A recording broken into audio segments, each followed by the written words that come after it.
Welcome back to Speech Time. In today's video, we will be discussing how to deal with anxiety over public speaking. Glossophobia is one of the most common fears out there, so if you need some tips in getting over it, you aren't alone. Oh, right, I have that too. The fear of glossy surfaces. It is really affecting my quality of life. Close, but no. Glossophobia is the fear of public speaking. It affects 3 out of every 4 people, but really, everyone gets a little bit nervous public speaking. Speaking of, let's go over why public speaking is important again. Whether you're arguing with family members, trying to get a promotion, or presenting on horseshoe crab blood, public speaking is a vital part of today's world.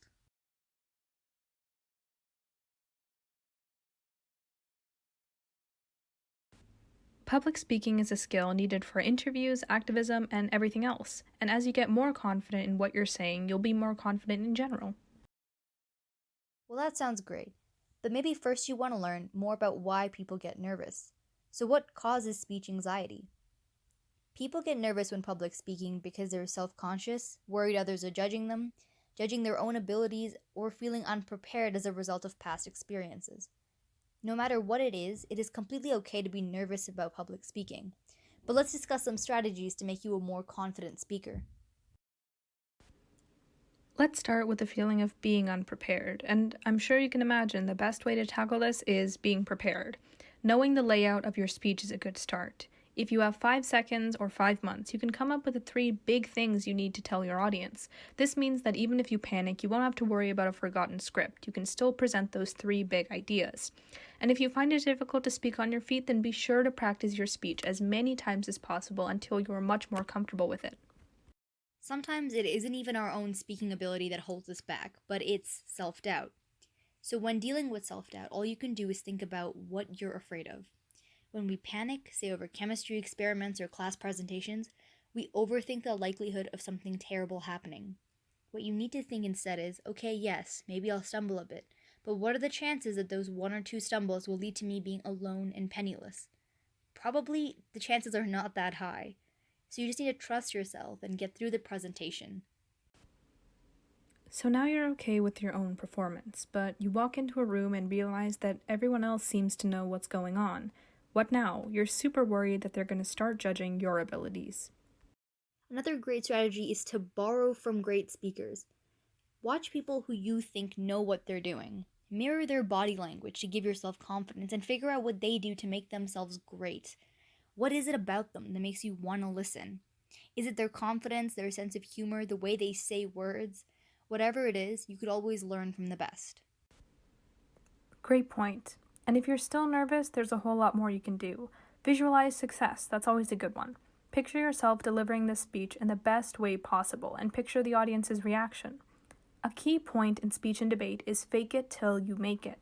Think about it going well. Get confident in how you stand, posture, body language, anything you need, but make yourself feel ready. The rest will handle itself. As long as you fake confidence, everything's going to go smoothly. Your body will stop panicking because it'll think, I've got this in the bag. What if you had a secret weapon that changed how you saw speech? What if your audience wasn't an enemy? They were actually there to see you succeed. And that's a simple reframing trick you've got to start using. Stop seeing your audience as the opposing side or an enemy waiting for you to fail. The audience is here to hear what you've got to say. They're interested in your speech, and you need to start thinking more about them than yourself. So you focus thoughts that are going to mess you up. Sound like, why are they all looking at me?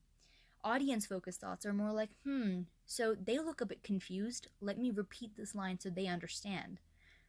By doing this, it takes off the pressure from your speech. You're not here to fail or succeed. You're here to explain something to your audience.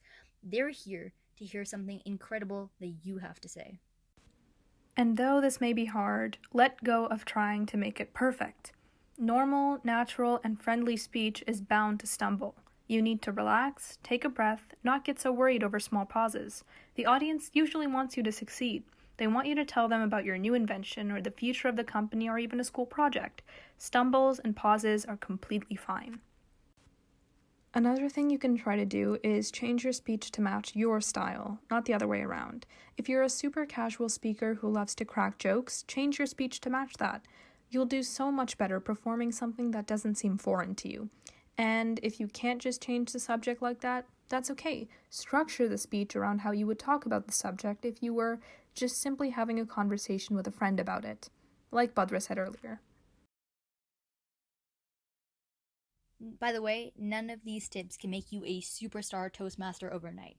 Getting better takes time, effort, and practice, and sooner or later, you're going to figure out strategies that specifically work for you. We hope that this video helped and that you enjoyed our massive list of tips and tricks. By the way, Vaishu, can we make a video about the fear of glossy surfaces next? Definitely. Thanks for tuning in, and we'll catch you next time on Speech Time. You wanna get better at speaking, then speech time is for you, Boo!